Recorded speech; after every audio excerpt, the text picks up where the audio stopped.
Welcome to the deep dive. Today, you and I are going to get practical, really, down to earth. We're exploring something every homeowner deals with, keeping your plumbing in good shape. Yeah, absolutely. And to help us navigate this, we've got two main things. First, a really solid plumbing preventive maintenance checklist. Very thorough. Okay. And second, we'll look at a digital tool that's designed to make this whole process, well, easier. It's called eAuditor, Audits and Inspections. eAuditor. That's right, spelled eAuditor. We say eAuditor. Got it. eAuditor. So our mission today is to, dig into these, pull out the key info for you. We want you to see why taking care of your plumbing proactively matters. And how a tool like eAuditor that's like an easy auditor, audits and inspections can, streamline your whole routine. Make it less of a chore, hopefully. Exactly. So let's start there. Why even bother with plumbing preventive maintenance? What's the big deal? Well, the bottom line, it's about avoiding bigger headaches and definitely bigger bills down the road. Regular checks, doing the maintenance, it helps you catch the small stuff, slow drip, maybe a bit of corrosion. Things you might ignore otherwise. Precisely. Yeah. Before they blow up into major costly repairs. Plus, honestly, a system that's looked after just works better. It might even save you a bit on water bills, and your fixtures will likely last longer. Okay, yeah. The little dripping faucet. It seems tiny, but it can waste hundreds, literally hundreds of gallons of water a year. That adds up. Wow. Yeah, when you put it like that, it definitely hits home. Okay, so this checklist you mentioned sounds pretty detailed. Where should someone start? It might feel overwhelming. It is thorough, yeah, and that's actually a good thing. Think of it as your roadmap, a healthy plumbing system map. And a really natural place to begin is just regular inspections. Okay, basic looking around. Exactly. It sounds simple, but consistently looking things over is how you spot those, early warning signs. All right, so when we're doing these visual checks, these walkthroughs, what are the really key things we should be zeroing in on? The checklist breaks it down well. You want to focus on all the plumbing you can actually see. So faucets, toilets, showers. Look really closely for any leaks, even tiny drips. Then check any exposed pipes, maybe under sinks, in the basement, crawl space. Keep an eye out for corrosion, that kind of reddish or greenish buildup. Okay. Your water heater, that's another big one. Check around it for leaks. Look for rust on the tank itself.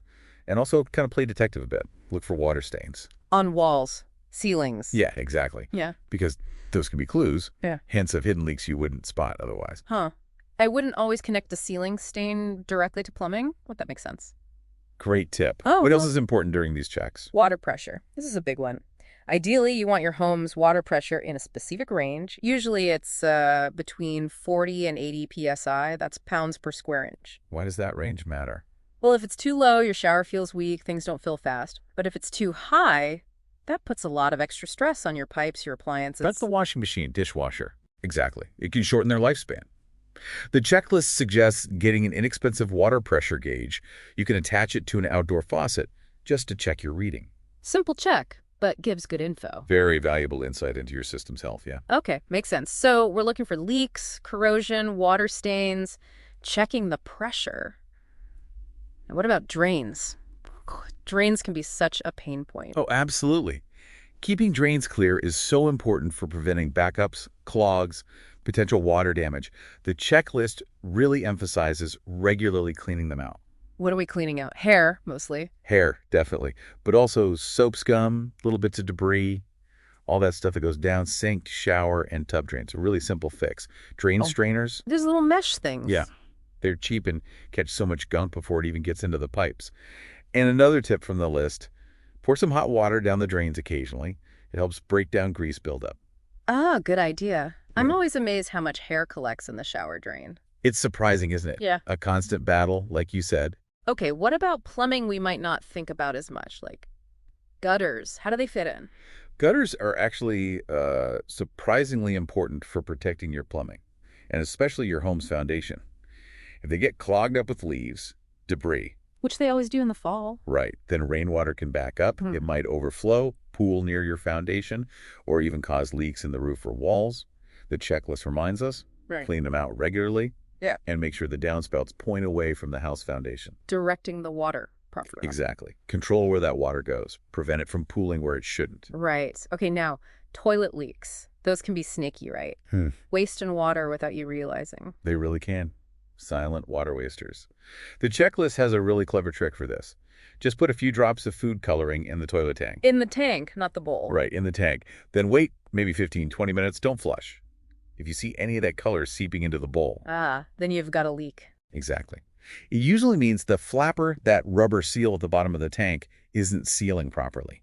Checking that flapper is another key step on the list. That food coloring trick is brilliant. So simple. Okay, moving to bigger things. Water heater. What kind of regular maintenance does that need? Well, water heaters tend to collect sediment at the bottom over time. Minerals from the water, bits of debris. This buildup makes them less efficient. Meaning they use more energy. Yeah, they have to work harder to heat the water. And it can shorten their lifespan, too. So the checklist recommends draining and flushing the tank, usually once a year, to get rid of that sediment. Okay, draining it out. Yep. And while you're doing that, take a good look at the tank for rust or corrosion. And also, it's really important to test the pressure relief valve periodically. That's a key safety feature. Safety first, always. Yeah. Okay, what about the washing machine? Those hoses connecting it. They always seem a bit, flimsy. You're right to be aware of them. Those standard rubber hoses can definitely weaken over time. They can bulge, crack, even burst. And that can cause serious water damage. Yeah, a huge mess. A huge mess. So the checklist advises inspecting them regularly for wear. Look for bulges, leaks, cracks, and a really smart upgrade, which the list also suggests, replace them with stainless steel braided hoses.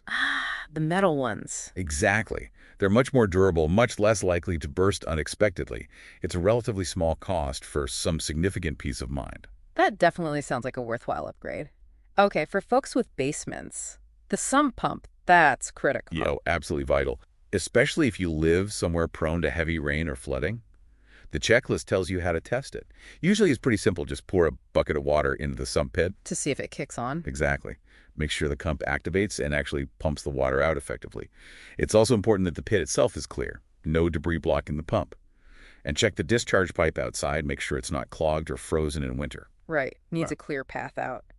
What about other systems? Like some homes have water softeners or septic tanks? Good question. If you have a water softener, the checklist covers that too.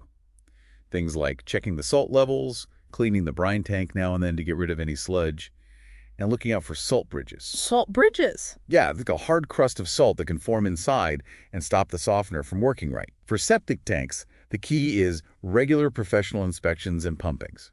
That's not really a DIY thing. Right, call the pros for that. Definitely. Yeah. And the checklist also reminds you, be careful what goes down the drain if you have septic.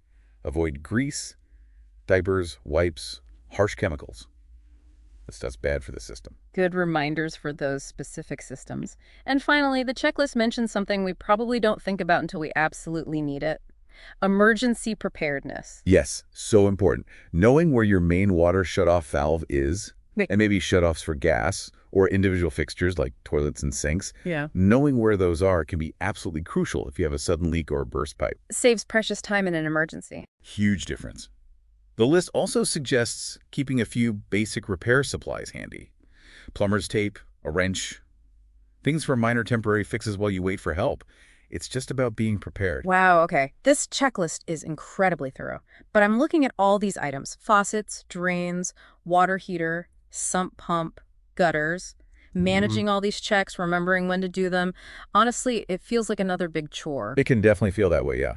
And this is where things get really interesting, right? Because this is where that tool you mentioned comes in, eAuditor. Remind me how to say it. eAuditor. That's eAuditor, pronounced eAuditor. Right, eAuditor Audits and Inspections. This is supposed to help manage all this. Precisely. That checklist, fantastic guide, but tracking it all manually. Who remembers to check their water heater sediment annually off the top of their head?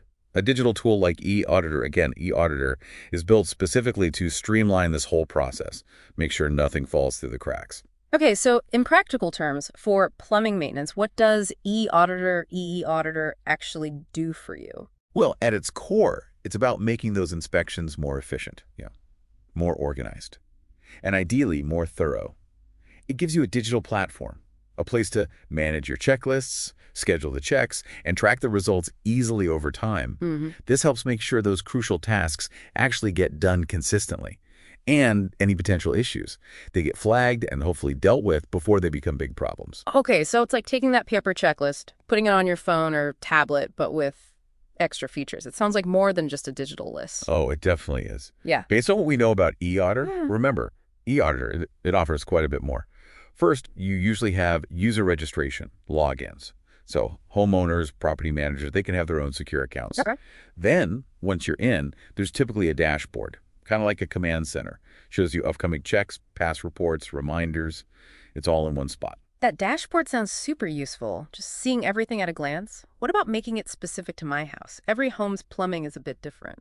That's a really good point. And eAuditor, pronounced eAuditor, usually accounts for that. There's often a section to input details about your specific system. Like what?